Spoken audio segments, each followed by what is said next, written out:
Hello everyone, welcome to my channel infinity love. तो कैसे हैं आप सब? आई होप आप सब ठीक होंगे, स्वस्थ होंगे, मस्त होंगे और मेरी स्टोरी लाइन को भी इंजॉय कर रहे होंगे। तो आज मैं आप लोगों के साथ ब्लू लोटस का नेक्स्ट पार्ट शेयर करूंगी, लेकिन उससे पहले अगर कोई भी मेरे चैनल पे न्यू है तो प्लीज़ मेरे चैनल को सब्सक्राइब कर लीजिए। तो चलिए अब आगे बढ़ते हैं। तो जैसे कि हमने लास्ट पार्ट में देखा था कि हमारे राजकुमार अब बड़े हो चुके हैं, तो चलिए अब आगे बढ़ते हैं और देखते हैं आगे की क्या कहानी होती है। जियांग फेमियान वेई चांगसी के सिंहासन के सामने खड़े होते हैं और कुछ गंभीर सोच रहे होते हैं। जब तक वहाँ पे उनकी धर्मपत्नी मैडम यू आती है। वो जियांग फेमियान के पास जाके उनके कंधे पे हाथ रखते हुए बोलती है, फेंगमियान तुम क्या सोच रहे हो? फेंगमियान अपनी वाइफ की तरफ मुड़ जाते हैं और बोलते हैं, यू मुझे लगता है कि अब वो समय आ चुका है जब राजकुमार को उनका सिंहासन दे दिया जाए। अब हमारे राजकुमार पूरे 18 वर्ष के हो जाएंगे कल, तो मैं सोच रहा था कि क्यों ना कल ही उन्हें उनका राज तिलक कर दिया जाए। मैडम यू फिर हाँ में सर हिलाती है और बोलती है, तुम सही सोच रहे हो फेंगमियान, मुझे भी अब यही लगता है कि अब हमारे राजकुमार अपना सिंहासन संभाल सकते हैं। अब वो इतने बड़े हो चुके हैं कि वो अपने राजगद्दी को संभाल सके और अपनी पूरी जिम्मेदारियां भी उठा सके। तो जियांग फेमियान बोलते हैं, मैं भी यही सोच रहा था, इसीलिए मैंने फैसला किया है कि कल ही मैं राजकुमार का राज तिलक करा दूंगा और उन्हें उनका सिंहासन सौंप दूंगा। तो मैडम यू बोलती है, क्या आपने राजकुमार से बात की? तो फेंगमियान बोलते हैं, नहीं अभी तक तो नहीं। जब भी मैं राजकुमार से इस मामले में बात करता हूँ तो राजकुमार ये कह के बात टाल देते हैं कि इसकी कोई ज़रूरत नहीं है। उन्हें ऐसा लगता है कि मैं उनका पिता हूँ और मुझे ही राजा होना चाहिए। उनको तो मैं अभी ये बता भी नहीं सकता कि उनका पिता मैं नहीं कोई और थे। मैं भी अब स्वार्थी हो गया हूँ यू, मैं उन्हें नहीं बता सकता।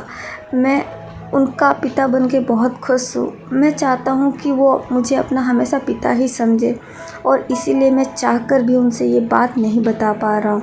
मैडम यू भी चूँकि थोड़ी इमोशनल थी, उनकी आंखों में आंसू होते हैं और बोलती है, फेंगमियान इसी मामले में मैं तुमसे बात करने आई हूँ। मैं भी नहीं चाहती कि तुम राजकुमार को ये बात बताओ, माना ये गलत होगा, लेकिन मैं नहीं चाहती कि राजकुमार को ये बात पता चले। अगर राजकुमार को ये पता चला तो कहीं वो प्यार करना बंद कर दे जो अब करते हैं। मुझे पता है कि मैं भी स्वार्थी हो रही हूँ, लेकिन मैंने राजकुमार को हमेशा अपने बेटे की तरह प्यार किया है और वो उनसे जो माँ का प्यार मुझे मिलता है वो उसे मैं खोना नहीं चाहती। मैं राजकुमार को अपने बेटे के रूप में ही देखना चाहती हूँ। तो जियांग फेमियान बोलते, वो बात तो सही है, लेकिन हम सच्चाई को ज़्यादा दिन तक छुपा भी तो नहीं सकते। इतने वर्षों तक हमने ये सोच के छुपाया कि राजकुमार छोटे हैं, उन्हें बताने का कोई मतलब नहीं। लेकिन अब उनका हक बनता है कि वो सारी सच्चाई को जाने, उन्हें पता चले कि उनके पिता कौन थे और वो क्या थे और ये सिंहासन किसका है।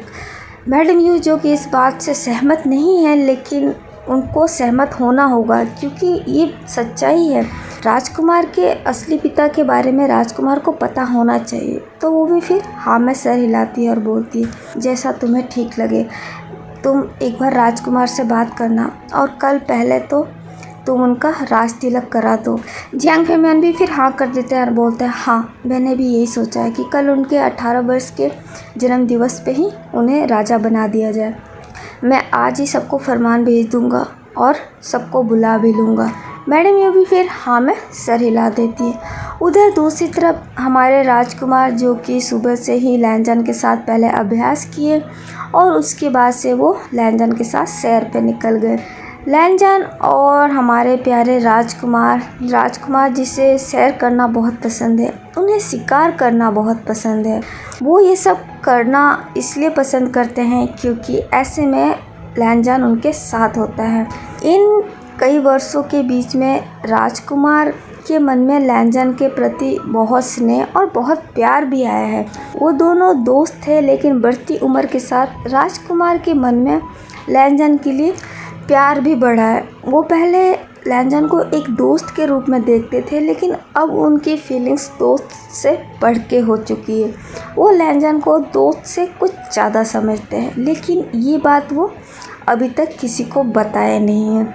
वो ये बात लैंजन को बताना चाहते हैं, लेकिन लैंजन जो कि अब पहले जैसा नहीं रहा, वो उनकी केयर करता है, उनके साथ रहता है, लेकिन वो राजकुमार से उतना खुल के बात नहीं करता।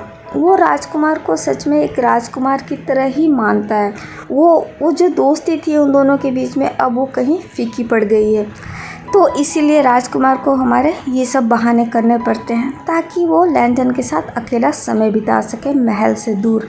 लैंजन वहाँ खड़े होते हैं और हमारे राजकुमार पानी के साथ खेल रहे होते हैं। हमारे राजकुमार जो कि बड़े तो हो गए हैं, वो 18 साल के हो गए हैं, लेकिन हमारे राजकुमार का मन बहुत भोला है। वो अभी भी बच्चे जैसे हैं।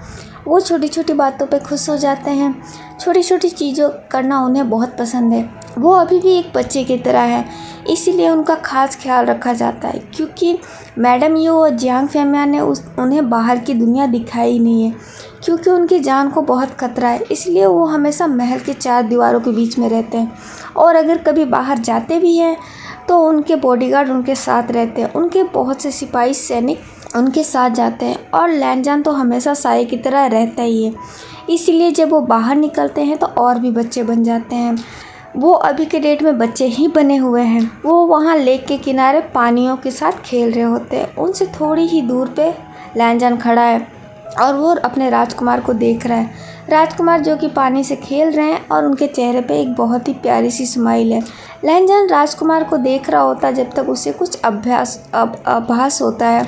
वो फिर वहाँ से चल के राजकुमार के पास आ जाता है और फिर चारों तरफ देखने लगता है।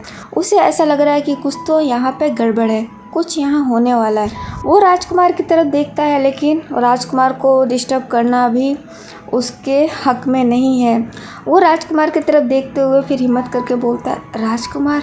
लैंजन की आवाज़ सुन के फिर राजकुमार उसकी तरफ देखते हैं और उठ के खड़े हो जाते हैं। तो लैंजन बोलता है, राजकुमार, मुझे लगता है कि अब हमें यहाँ से चलना चाहिए। तो राजकुमार बोलते हैं, क्यों? हम तो अभी आए हैं, इतनी जल्दी क्यों? तो लैंजन बोलते हैं, क्योंकि राजकुमार मुझे कुछ ठीक नहीं लग रहा, यहाँ कुछ भी ठीक नहीं है। तो राजकुमार बोलते हैं, लैंजन, तुम्हें हमेशा ऐसा ही लगता है, तुम ना इतना सोचा मत करो, यहाँ पे कोई नहीं है, देखो दूर दूर तक, और तुम्हारे सैनिक देखो कितने सारे तुमने खड़ा कर रखा है, फिर यहाँ पे क्या ही गड़बड़ हो सकता है। तो लैंजन बोलते हैं, फिर भी राजकुमार, मुझे कुछ ठीक आभास नहीं लग रहा है, मुझे लग रहा है कि कुछ होने को है। तो राजकुमार बोलते हैं, कोई बात नहीं, मुझे परवाह नहीं, क्योंकि मेरे साथ तुम हो, और जब तुम मेरे साथ होते हो तो मुझे किसी बात का डर नहीं लगता। लैंजन जी से अब समझ में नहीं आ रहा है वो क्या करे। राजकुमार उनकी बात नहीं सुन रहे हैं और लैंजन को लग रहा है कि कुछ तो गलत है यहाँ पे। लैंजन फिर वापस इधर उधर देखने लग जाते हैं। राजकुमार फिर वापस लैंजन से पीछे मुड़ जाते हैं और वो वापस पानी की तरफ देखने लगते हैं। लैंजन को जब कुछ एहसास होता है तो फिर वो राजकुमार के आगे खड़ा होता है, और जैसे ही वो अपना हाथ आगे करता है तो उसके हाथ में एक तीर आती है। लैंजन उस तीर को राजकुमार के पास पहुंचने से पहले ही पकड़ लेता है। वो तीर जिस दिशा से आई होती है, फिर लैंजन उस दिशा में देखता है और यहाँ से बहुत तेज़ दौड़ के उधर चला जाता है। वो वहाँ जाके देखता है एक पर्सन को भागते हुए। लैंजन अपनी स्पीड बढ़ा के फिर उसको जाके उसको गर्दन से ही पकड़ लेता है और उसे अपनी तरफ घुमाते हुए बोलता है, तुम्हें यहाँ किसने भेजा है?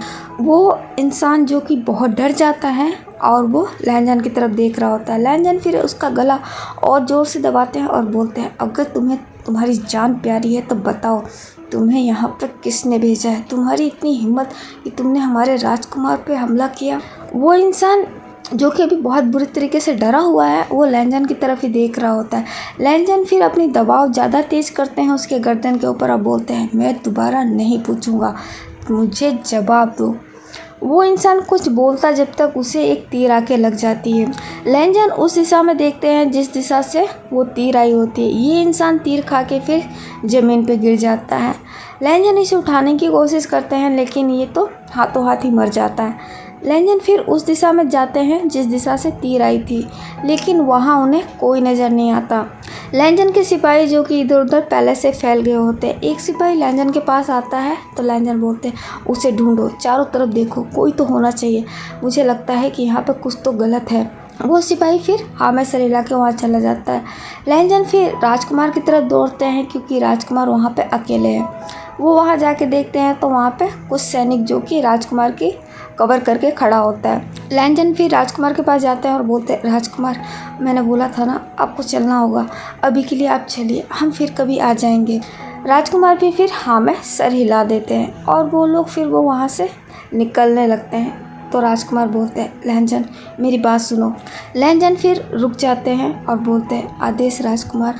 तो राजकुमार बोलते हैं, मेरी बात ध्यान से सुनो, अभी जो हुआ इस मामले में पिताजी को कुछ भी पता नहीं चलना चाहिए, तुम उन्हें कुछ भी नहीं बताओगे।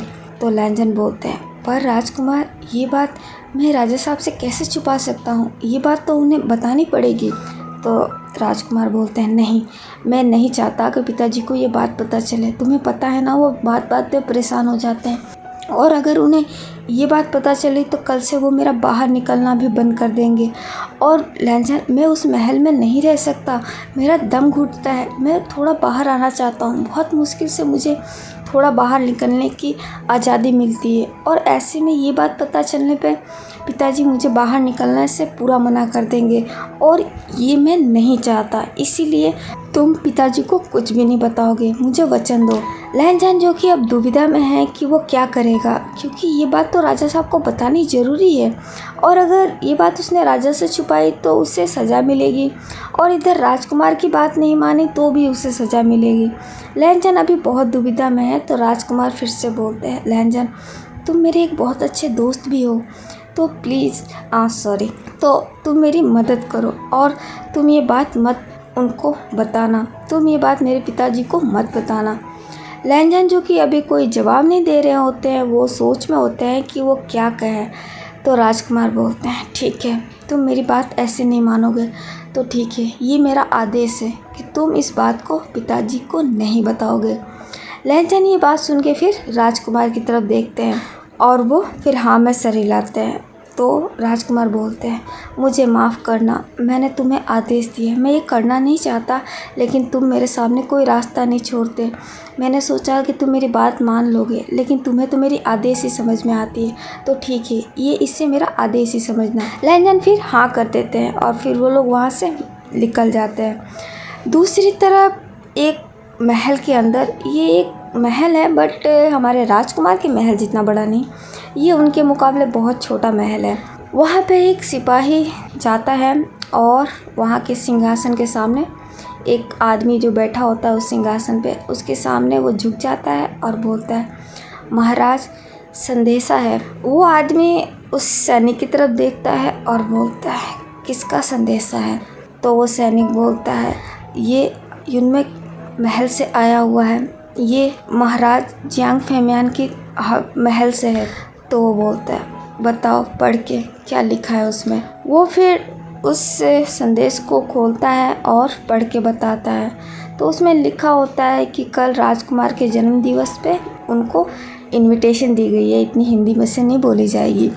वो इंसान फिर हंसता है और बोलता है, ओह तो हमारे राजकुमार बड़े हो ही गए, अच्छा है, मैं भी कब से इंतज़ार कर रहा था। आपका जन्म दिवस आ गया राजकुमार, यानी आप 18 वर्ष के हो चुके हैं। पर अफसोस, आप अब ज़्यादा दिन नहीं जी पाएंगे। ये 18वां वर्षगांठ आपका अंतिम होगा। मुझे माफ़ कीजिए, लेकिन जब आपने संदेशा भिजवा के मुझे बुलवाया ही है तो मैं आऊँगा ज़रूर, क्योंकि मैं भी आपसे मिलना चाहता हूँ। काफ़ी वर्षों से मैंने आपको देखा नहीं है, और आज जब मुझे आपको देखने का मौका मिलेगा तो इस मौके को तो मैं हरगिज़ नहीं गंवाऊंगा। तो मेरा इंतज़ार कीजिए राजकुमार, मैं आ रहा हूँ। वो इतना बोल के फिर हंसने लग जाता है ज़ोर ज़ोर से। वो सिपाही फिर वहाँ से अपना सर झुकाता है और वो वहाँ से चला जाता है। अब हमें नेक्स्ट डे मॉर्निंग का सीन दिखाया जाता है।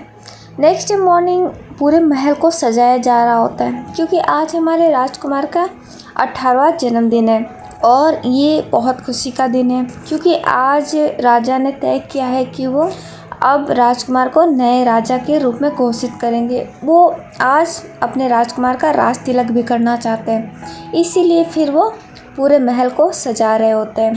राजकुमार जो कि अभी सो रहे होते हैं, वो अपने अभी बेड पे हैं, और सो रहे होते हैं। लैनजान उनके रूम के बाहर जाके खड़े हो जाते हैं। वो राजकुमार के उठने का इंतज़ार कर रहे हैं। वो फिर एक बार अंदर जाके देख ही लेते हैं। वो वहाँ जाके देखते हैं तो राजकुमार जो कि अभी भी सो रहे होते हैं। वो फिर वापस वहाँ देख के साइड में एक कोने में खड़े हो जाते हैं। थोड़ी देर बाद राजकुमार की नींद खुल जाती है। वो उठ के बैठते हैं और अपने टेबल पे देखते हैं तो वहाँ पे आज वो फूल उन्हें नहीं मिलता। वो उस फूल को वहाँ ना पाके कमल का फूल जो कि रोज़ लैनजान वहाँ रखता है, आज उसने अभी तक रखा नहीं होता है। तो राजकुमार फिर सामने की तरफ देखते हैं तो उनकी नज़र लैनजान पे पड़ जाती है। वो लैनजान को देख के फिर एक स्माइल करते हैं और बोलते हैं, लैनजान तुम यहाँ हो।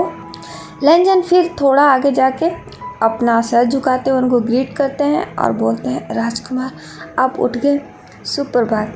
राजकुमार भी फिर उन्हें सुप्रभात बोल देते हैं। तो लैनजान बोलते हैं, राजकुमार आज आपका 18वां जन्मदिवस है, उसकी आपको हार्दिक शुभकामनाएं। बेबुजान भी फिर एक स्माइल करते हुए उससे धन्यवाद बोलता है। तो लैनजान फिर अपने पास से वो फूल वापस निकालता है और राजकुमार की तरफ बढ़ाते हुए बोलता है, राजकुमार ये आपका तोहफ़ा। बेबुजान जब उस तोहफे को देखता है, वो उस फूल को देखता है तो फिर वो खुश हो जाता है, क्योंकि अब उसे लैनजान से और कोई चीज़ चाहिए ही नहीं। उसे लैनजान से बस उसका वो दिया हुआ लोटस फूल ही चाहिए। और इतने सालों में लैनजान सिर्फ उनके जन्मदिवस पे भी यही तोहफ़ा देता आ रहा है। उसने आज तक कुछ और नहीं दिया है राजकुमार को सिवाय इस फूल के, क्योंकि राजकुमार ने मना ही कर दिया। जब उनके 10वें जन्मदिन पे पहली बार लैनजान ने ये फूल दिया था, उसके बाद से हर रोज़ तो वो देता ही है, लेकिन जन्मदिन पे भी वही फूल देते हैं। राजकुमार भी फिर स्माइल के साथ उठते हैं और उठ के उस तोहफे को कबूल करते हुए बोलते हैं, धन्यवाद लैनजान, ये मेरे जन्मदिवस का सबसे खूबसूरत तोहफ़ा होता है जो तुम मुझे ला के देते हो, और सबसे अजीज भी है मेरे लिए। लैनजान जो कि कुछ नहीं बोलते हैं, वो फिर अपना सर झुकाते हैं और एक धन्यवाद बोलते हैं। राजकुमार लैनजान के फेस पे देख रहा होता है। लैनजान जिसकी नज़रें नीचे झुकी हुई है, राजकुमार चाहते हैं कि लैनजान उनकी तरफ देखे, उनको देख के एक स्माइल करे, एक बार मुस्कुराए, लेकिन लैनजान अब वो नहीं करते। इस बात से राजकुमार को थोड़ा बुरा लगता है। तो लैनजान बोलते, राजकुमार आप तैयार हो जाइए, मैं अभी दासियों को भेजता हूँ। राजकुमार जिसके पास कोई ऑप्शन नहीं है, फिर वो भी हाँ कर देते हैं। तो लैनजान फिर से एक बार ग्रीट करके वहाँ से चले जाते हैं। उनके जाने के बाद फिर राजकुमार उधर देखते हैं जिधर लैनजान गए हैं और बोलते हैं, तुम कब समझोगे कि मैं तुमसे क्या चाहता हूँ? क्या तुम मेरे बिना बोले नहीं समझ सकते? तुम बहुत बदल गए हो। इससे अच्छा तो हम बच्चे थे, वही ठीक था।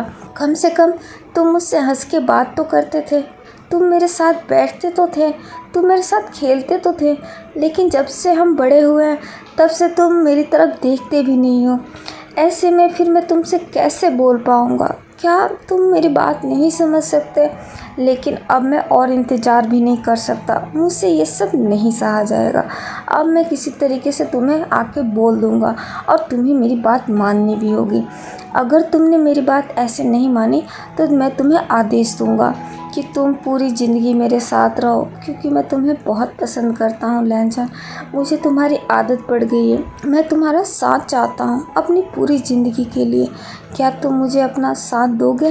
राजकुमार उधर देख रहे होते हैं और ये सारी बातें बोल रहे होते हैं, जब तक वहाँ पे उनके दास दासियाँ आ जाते हैं। वो राजकुमार को देख के फिर अपना उनको ग्रीट करते हैं, सर झुका लेते हैं। राजकुमार फिर हाँ में सर हिलाते हैं, तो फिर उनके दास दासियाँ उनको लेके चले जाते हैं। राजकुमार फिर उधर तैयार होने चले जाते हैं। इधर पूरे महल को सजा दिया गया है। मैडम यू जियांग फैमियान जो कि आज बहुत ज़्यादा खुश हैं, क्योंकि आज हमारे राजकुमार का 18वां जन्मदिवस भी है और साथ साथ में आज उनका राज तिलक भी होगा। पूरे राज्य में खुशी की लहर एक बार और दौड़ चुकी है। सब लोग बहुत खुश हैं, सब लोग जश्न मना रहे हैं, क्योंकि आज उनके राजकुमार का जन्मदिवस जो है। पूरे राज्य में मिठाइयाँ बँट रही है। फैंगमियान ने गरीब लोगों में काफ़ी कुछ तोहफे भी बंटवाए हैं राजकुमार के जन्मदिवस की खुशी में। उधर दरबार भी लगना तैयार हो गया है। जियांग फैमियान फिर राजकुमार के कक्ष में जाते हैं और राजकुमार से मिलते हैं। राजकुमार जो कि तैयार हो चुके हैं, वो अपने पिताजी को देख के फिर उन्हें ग्रीट करते हैं और बोलते हैं, पिताजी आप यहाँ। जियांग फेमियान फिर राजकुमार के पास चले जाते हैं और वो उन्हें ऊपर से नीचे तक देखते हुए बोलते हैं, जन्मदिवस की हार्दिक शुभकामनाएं राजकुमार। राजकुमार भी फिर उन्हें अपने पिताजी को धन्यवाद देते हैं। तो जियांग फेमियान बोलते हैं, राजकुमार आज मैं आपसे कुछ कहना चाहता हूँ और आज आप मना नहीं करेंगे। राजकुमार भी फिर हाँ में सर हिला देते हैं। तो फेंगमियान बोलते हैं, मैंने ये फैसला किया है कि आज आपका राज तिलक भी होगा, क्योंकि अब मैं चाहता हूँ कि आप उस सिंहासन पर बैठे। अब से आप इस राज्य के नए राजा बने। राजकुमार ये बात सुन के थोड़े हैरान हो जाते हैं और अपने पिता की तरफ देखते हुए बोलते हैं, पर पिताजी मैंने आपको बोल रखा है जब तक आप हैं मुझे राजा बनने की कहाँ ज़रूरत है। आप संभाल रहे हैं ना सब कुछ, आप क्यों चाहते हैं मुझे राजा बनाना। मैं राजकुमार तो हूँ, फिर ऐसा क्या है कि आप मुझे बार बार राजा बनने को बोलते हैं। मैं राजा नहीं बनना चाहता पिताजी, मैं चाहता हूँ कि राजा आप ही रहें। आप वैसे भी सब कुछ संभाल रहे हैं और आपके होते हुए मुझे राजा क्यों बनना चाहिए, ये ठीक नहीं लगता मुझे। तो फेंगमियान बोलते हैं, राजकुमार आप मेरी बात समझ नहीं रहे। आपको उस सिंहासन पे बैठना है, ये बहुत ज़रूरी है, ये सिंहासन आपका है। तो राजकुमार बोलते हैं, पिताजी ये सिंहासन मेरा और आपका दोनों का है और अभी आप है और आप संभाल रहे हैं सब कुछ, फिर मुझे वहाँ पे क्यों बैठना चाहिए।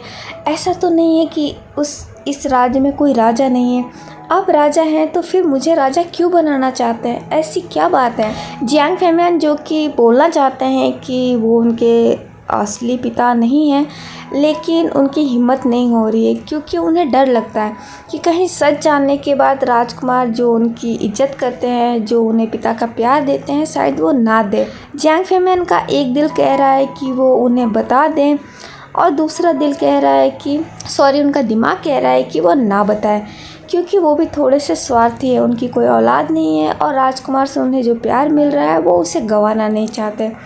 वो राजकुमार की तरफ देख ही रहे होते हैं। तो राजकुमार अपने पिता का हाथ पकड़ते हैं और बोलते हैं, पिताजी मैं आपकी बात टालना नहीं चाहता, लेकिन आप भी मेरी बात समझने की कोशिश कीजिए। मैं चाहता हूँ कि आप ही राजा बने रहें और मैं राजकुमार तो हूँ ना, तो मेरे हिसाब से आप ये सोचना बंद कर दीजिए, मुझे राजा नहीं बनना है, मैं राजा नहीं बनना चाहता। तो फेंगमियान बोलते हैं, लेकिन राजकुमार आपको भी मेरी बात समझनी चाहिए ना, मैं चाहता हूँ, मैं आपको राजा बनता देखना चाहता हूँ। क्या आप मेरी एक ख्वाहिश पूरी नहीं कर सकते? क्या आप अपने पिता की एक बात नहीं मान सकते? आज आप मुझे मना मत कीजिए, मैं सच में दिल से चाहता हूँ, मैं और आपकी माँ दोनों चाहते हैं कि आप ये राजगद्दी संभालें। तो राजकुमार बोलते हैं, पिताजी मैं आपको मना नहीं करना चाहता, लेकिन आप भी समझिए ना, मैं राजा नहीं बनना चाहता। तो फेंगमियान बोलते हैं, लेकिन आपको वैसे भी भविष्य में तो बनना है, तो अभी क्या ही आपको यार प्रॉब्लम है। राजकुमार जो कि अभी राजा नहीं बनना चाहते, क्योंकि अगर वो राजा बन गए तो उनके ऊपर पूरी प्रजा की जिम्मेदारी आ जाएगी, पूरे राज्य की जिम्मेदारी आ जाएगी और वो भी इस चीज़ के लिए मेंटली प्रिपेयर नहीं है। अभी तो उनको अपनी लव लाइफ आगे बढ़ानी है लैंचन के साथ, इस वजह से वो नहीं बनना चाहते। लेकिन अब उनके पिता उनका जिद कर रहे हैं, तो फिर अपने पिताजी की तरफ देखते हैं और बोलते हैं, ठीक है पिताजी, अगर आप ऐसा चाहते हैं तो ठीक है, मैं राजा बनूंगा, लेकिन क्या आप मुझे थोड़ा सा समय और दे सकते हैं? क्या आप मुझे 3 महीने का वक्त दे सकते हैं? 3 महीने बाद आप मेरा राज तिलक कर दीजिएगा। जियांग फेमियान फिर राजकुमार की तरफ देखते हैं और बोलते हैं, 3 महीने पर क्यों राजकुमार? तो राजकुमार बोलते हैं, बस पिताजी ऐसे ही, मुझे 3 महीने का समय दीजिए ताकि मैं खुद को उस काबिल बना सकूं, ताकि मैं राज सिंहासन संभाल सकूं। एक राजा बनना इतना आसान नहीं है, फिर मुझे पूरे राज्य की देखभाल करनी होगी, पूरी प्रजा की जिम्मेदारी होगी और उसके लिए मैं अभी पूरी तरीके से तैयार नहीं हूँ। अभी मुझे बहुत कुछ सीखना बाकी है, अभी मैं अभ्यास कर रहा हूँ और जब तक मैं उस काबिल नहीं बन जाता कि मैं अपनी प्रजा की देखभाल कर सकूं, तब तक मैं राजा नहीं बनना चाहता। जियांग फेमियान राजकुमार की ये बात से सहमत होते हैं, क्योंकि ये बात सही है, एक राजा का धर्म होता है, फ़र्ज होता है कि उसे अपने पूरे राज्य की देखभाल करनी होती है, उसे अपनी प्रजा की भी देखभाल करनी होती है। तो वो भी फिर राजकुमार की ये बात मान लेते हैं और बोल देते हैं, ठीक है, जैसी आपकी मर्जी। राजकुमार भी हमारे खुश हो जाते हैं। तो फिर जियांग फेमियन बोलते हैं ठीक है आप आ जाइए, दरबार लग चुकी है, सब लोग आ गए हैं। राजकुमार भी फिर हाँ में सर हिला देते हैं। थोड़ी देर बाद ये सब लोग राज दरबार में चले जाते हैं। वहाँ पे सारे राजा महाराजा जो कि अलग अलग गांव अलग अलग राज्य से हैं, सबको जिन्होंने जियांग फेमियन ने जिन्हें बुला रखा है वो सब लोग भी आ जाते हैं। इधर राजकुमार भी वहाँ पे एंटर होते हैं। राजकुमार को देख के फिर सब लोग अपनी अपनी जगह से खड़े हो जाते हैं और उन्हें देख के अपना सर झुका लेते हैं। राजकुमार भी उनकी तरफ देख के अपना हाथ से उन्हें भी वापस ग्रीट करते हैं और फिर बैठने का इशारा करते हैं। वो सब लोग फिर बैठ जाते हैं। सबके लिए जाम और जो भी उनकी पार्टीज में शायद जो भी होता होगा गाइस समझ जाइए, वो फिर शुरू हो जाता है। एक एक राजा वहाँ जाके हमारे राजकुमार को उनके जन्मदिवस की शुभकामनाएं देने लगते हैं। राजकुमार भी उनकी तरफ देख के हाँ में सर हिलाने लगते हैं। फिर एक पर्सन हमारे राजकुमार के सामने जाता है और जाके उन्हें ग्रीट करते हुए बोलता है राजकुमार 18वां जन्मदिवस की हार्दिक शुभकामनाएं। राजकुमार भी उसकी तरफ देखते हुए हाँ में सर हिलाते हैं। वो आदमी राजकुमार को देख के एक डेविल स्माइल कर रहा होता है। वो फिर अपना सर वापस झुकाता है और उठा के फिर जियांग फेमियन की तरफ देखता है और उनके पास जाके उन्हें गले लगाता है। जियांग फेमियन भी उस इंसान को वापस गले लगाते हैं। तो वो पर्सन बोलता है फेंगमियन आज हमारे राजकुमार 18 वर्ष के हो गए, यानी अब वो इस राज्य के नए राजा बनेंगे। जियांग फेमियन भी हाँ में सर हिलाते हैं और बोलते हैं हाँ, लेकिन राजकुमार चाहते हैं कि वो 3 महीने बाद राज तिलक करवाए अपना। उन्होंने अभी मुझसे टाइम मांगा है तो इसलिए मैंने भी उन्हें टाइम दे दिया। वो आदमी भी फिर एक स्माइल करता है और बोलता है ये तुमने अच्छा किया। वैसे भी राजकुमार को पूरे तरीके से तैयार भी तो होना पड़ेगा क्योंकि उन्हें पूरे राज्य की देखभाल करनी है। उसके लिए उन्हें अपनी पूरी तैयारी करनी होगी और उसके लिए उन्हें समय तो चाहिए ही। जियांग फेमियन भी फिर हाँ में सर हिला देते हैं। तो वो पर्सन बोलता है वैसे आज मैं आपसे कुछ कहना भी चाहता हूँ, ऐसा समझिए कि मैं आपसे कुछ मांगना चाहता हूँ। जियांग फेमियन फिर हाँ में सर हिलाते हुए बोलते हैं हाँ बोलो। तो वो आदमी बोलता है अभी नहीं, क्या हम अकेले में बात कर सकते हैं। जियांग फेमियन फिर सबकी तरफ देखते हैं और बोलते हैं अकेले में क्या सब कुछ ठीक है। तो वो आदमी बोलता है हाँ बिल्कुल सब कुछ ठीक है, बस मैं कुछ नए रिश्ते जोड़ने के बारे में सोच रहा था और उसी सिलसिले में तुमसे बात करना चाहता हूँ। जियांग फेमियन भी फिर हाँ कर देते हैं और बोलते हैं ज़रूर, लेकिन ये सभा ख़त्म होने के बाद। वो आदमी भी फिर हाँ में सर हिला देता है। थोड़ी देर बाद ये राज्यसभा भी फिनिश हो जाती है, ख़त्म हो जाती है। तो फिर वो लोग एक जगह पे बैठे होते हैं। वो आदमी जो कि जियांग फेमियन के पास ही बैठा होता है तो वो फिर बोलता है फेंगमियन मैं सोच रहा था कि अगर तुम बुरा ना मानो तो मैं अपनी बेटी का रिश्ता अपने राजकुमार के साथ कराना चाहता हूँ, क्या तुम मेरी बेटी को अपनाओगे। जियांग फेमियन ये बात सुन के थोड़े हैरान हो जाते हैं। वो हैरान होके उस पर्सन की तरफ देख रहे होते हैं जो कि और कोई नहीं जिन गुआनशान है। वो उसकी तरफ देखते हुए बोलते हैं ये तुम क्या कह रहे हो। तो जिन गुआनशान बोलता है हाँ वैसे ऐसा नहीं है कि मैं तुम पे कोई ज़बरदस्ती कर रहा हूँ, पर मैं चाहता हूँ कि मेरी बेटी इस महल में आ जाए, हमारी जो दोस्ती है वो रिश्तेदारी में बदल जाए, इसीलिए मैं अपनी बेटी का रिश्ता लेके आया हूँ राजकुमार के लिए। अगर तुम मेरी बेटी को अपना लो तो हमारी ये दोस्ती रिश्तेदारी में बदल जाएगी और मेरी राजकुमारी अपने राजकुमार को बहुत पसंद भी करती है और इन दोनों बच्चों का अगर रिश्ता हो जाएगा तो 2 राज्य भी आपस में जुड़ जाएंगे। जियांग फेमियन जिन गुआनशान की बातें सुन रहे होते हैं और सोच में भी होते हैं क्योंकि ये उनका राइट नहीं है कि वो राजकुमार के लाइफ की इतनी बड़ी डिसीजन वो ले सकते हैं। माना वो उनके पिता हैं लेकिन वो उनके असली पिता नहीं है। तो वो फिर राजकुमार की ज़िंदगी का इतना बड़ा फैसला वो राजकुमार से बिना पूछे तो कर नहीं सकते ना। वो फिर जो कि गहरी सोच में होते हैं तो जिन वापस बोलते हैं फेंगमियन क्या सोचने लग गए। फेंगमियन फिर अपने सेंस में वापस आते हैं और बोलते हैं मुझे माफ़ करना पर ये मैं नहीं कर सकता। तुम्हें अच्छे से पता है कि मैं राजकुमार पे कोई दबाव नहीं डाल सकता। अगर राजकुमार भी तुम्हारी राजकुमारी को पसंद करते हो तो फिर मुझे कोई दिक्कत नहीं है, लेकिन बिना राजकुमार की मर्ज़ी के, बिना उनकी सहमति के मैं उनका ये रिश्ता स्वीकार नहीं कर सकता। तुम मेरी बात को समझ रहे हो ना? जिन क्वानसान फेंगमियान की ये बात सुन के उसे गुस्सा आ रहा होता है, लेकिन फिर भी वो एक चेहरे पे स्माइल रखते हुए बोलता है, हाँ मैं तुम्हारी बात अच्छी तरीके से समझ रहा हूँ, इसीलिए मैं बोल रहा हूँ एक बार तुम राजकुमार से बात करके देखना। तुम मेरी राजकुमारी से मिले हो, तुमने मेरी राजकुमारी को देखा है। मेरी राजकुमारी बहुत खूबसूरत भी है और उसे सब कुछ अच्छे से आता भी है। वो खुद एक राजकुमारी है, तो वो भी महल के सारे नियम कानून अच्छे तरीके से जानती है और उसकी और राजकुमार की जोड़ी भी अच्छी रहेगी। और ऐसे में फिर हमारे दो राज्य आपस में एक भी हो जाएंगे, हमारी दोस्ती भी रिश्तेदारी में बदल जाएगी। जियांग फेंगमियान भी फिर हाँ में सर हिलाता है और बोलता है, हाँ मैं तुम्हारी बात को अच्छे से समझ रहा हूँ, लेकिन मैंने बोला ना, मैं राजकुमार पे कोई दबाव नहीं डाल सकता। अगर राजकुमार इस बात के लिए सहमत हो जाएंगे तो फिर मुझे कोई दिक्कत नहीं है। मैंने तुम्हारी राजकुमारी को देखा है और वो मुझे पसंद भी है, लेकिन मेरी पसंद से कुछ नहीं होगा। ज़िंदगी राजकुमार की है तो फैसला भी उन्हीं का होगा। वो जिन भी फिर हाँ में सर हिलाता और बोलता है, हाँ मैं तुम्हारी बात समझ रहा हूँ, इसलिए मैंने तुमसे बात की। मैं चाहता हूँ कि तुम एक बार राजकुमार से बात करके देखो। तुम उनके पिता हो तो वो तुम्हारी बात नहीं टालेंगे। अगर तुम उन्हें समझाओगे तो वो शायद तुम्हारी बात समझ जाएंगे, और इसीलिए फिर मैं तुमसे ये बात करना चाहता था।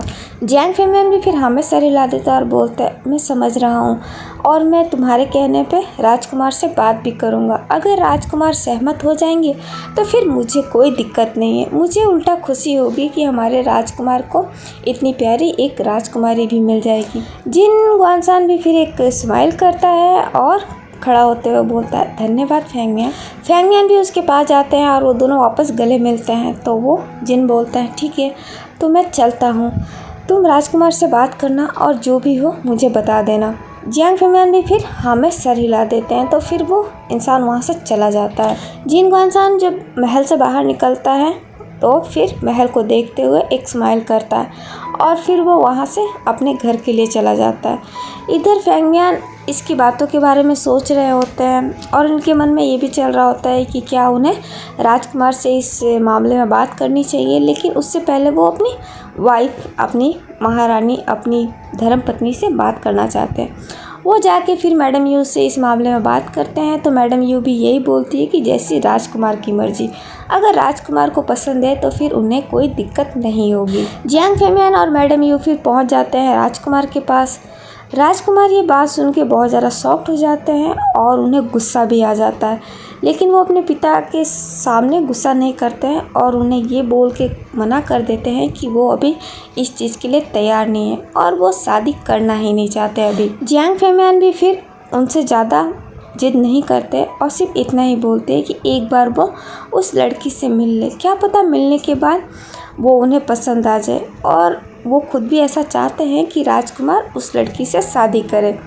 राजकुमार अपने पिता की बात सुन के जो कि हैरान हैं और वो अपने पिता की बात टालना भी नहीं चाहते, क्योंकि पुराने ज़माने में राजा महाराजाओं की बात एक फरमान होता था और चाहे कोई राजकुमार हो या आम जनता, उसे राजा का फरमान मानना ही होता था। राजकुमार भी फिर अपने पिता की तरफ देखते हुए हाँ में सर हिलाते हैं और बोलते हैं, जी पिताजी, मैं आपके कहने पे उस राजकुमारी से मिल लूँगा, मैं मना नहीं करूँगा, लेकिन मैंने पहले ही बोल दिया, मैं अभी शादी नहीं करना चाहता, अभी मैं इसके लिए तैयार नहीं हूँ।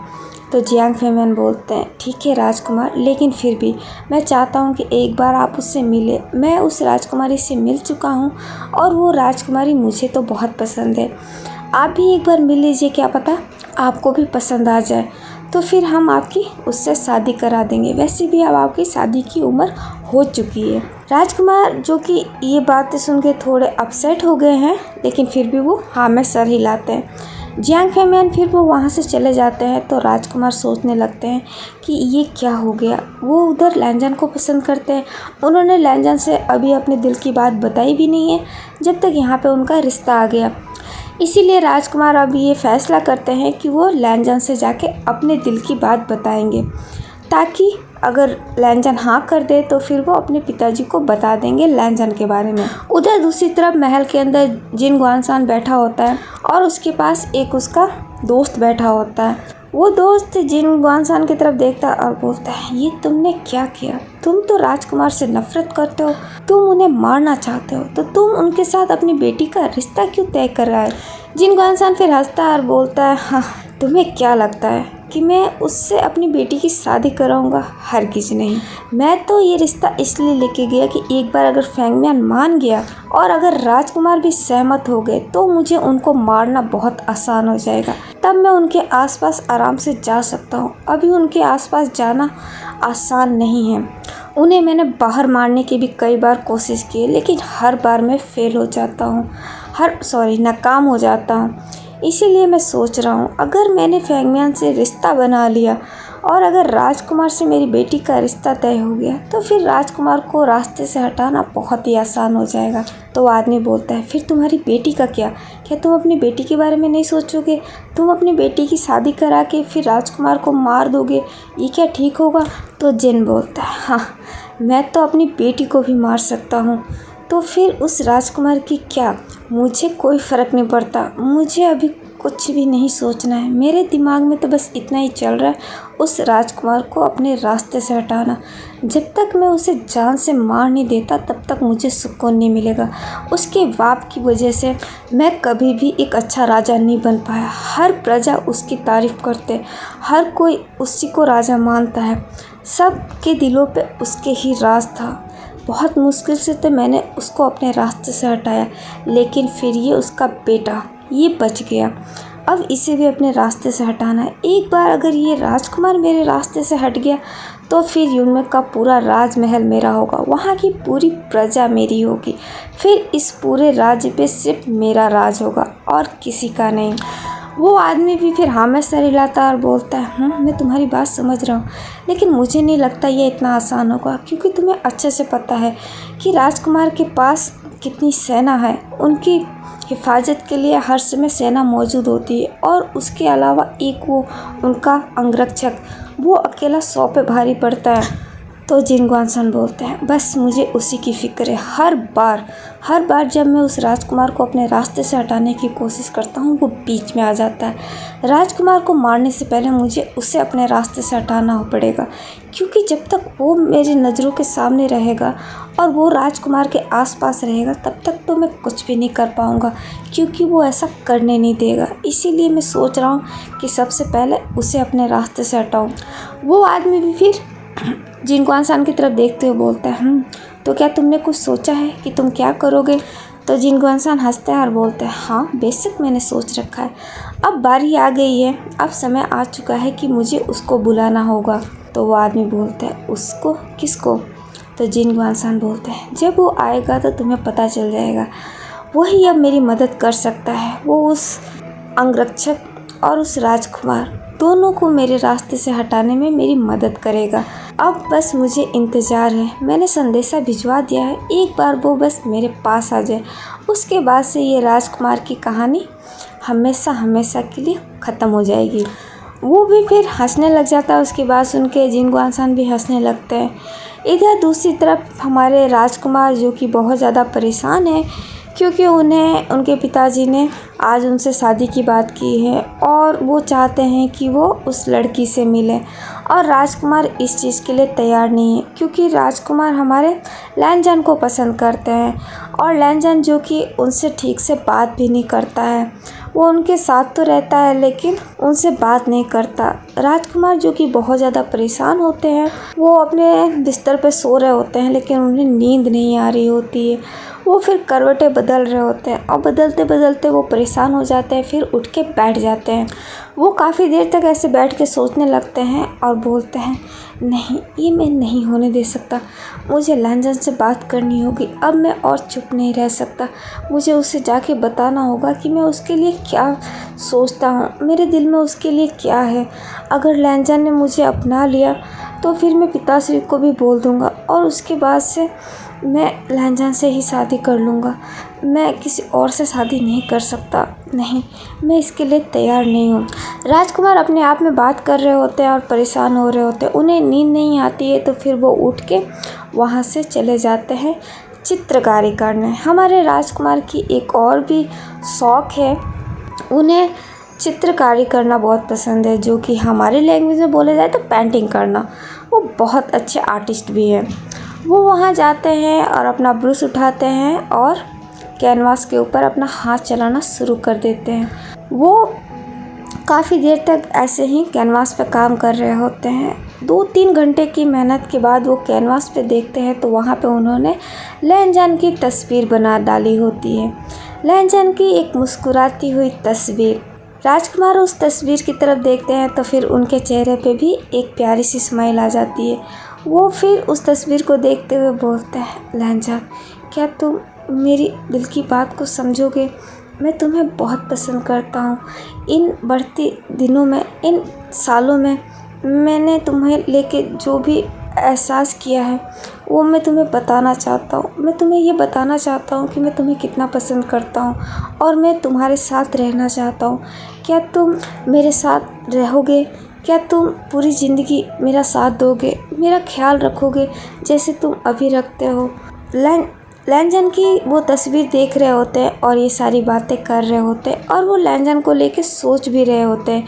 जो समय उन्होंने लैनजान के साथ बिताई होती है बचपन से लेके अब तक। राजकुमार यही सोचते सोचते उस तस्वीर को देख रहे होते हैं और उनके चेहरे पे एक स्माइल भी होती है।